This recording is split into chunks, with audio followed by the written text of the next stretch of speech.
Pemirsa, motor metik punya warga Jalan KH Ashari 910 Ulu Plembang. Lengit disentak maling pas lagi terparkir di teras rumahnya pada subuh hari. Korban ngaduk SPKT Polres Plembang, baru polisi gancang menangkap pelaku.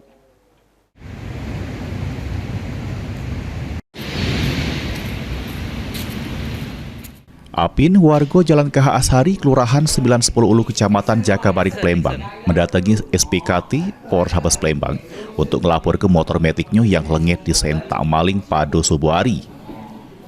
Menurut korban, biasanya motor tersebut ditaruh di teras rumah, biasanya diinjuk kunci tambahan.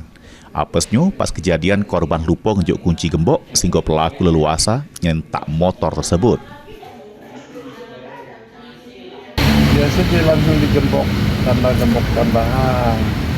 Jadi terus semalam itu dia lupa. Lupa tadi kami lupa pula, jadi ketiduran sekali dia jam 2 keluar masih motor tuh masih ada di situ. Aku juga nyingok masih jam 2. Kami masuk, waktu pas kami masuk tadi kita jam 3-an motor itu tidak ada lagi hilang. Ini laporan korban sudah diterima petugas SPKT Polres Plembang. Korban berharap polisi gancang melakukan penyelidikan untuk menangkap pelaku serta motornya bisa balik lagi. Mulyadi, PAL TV.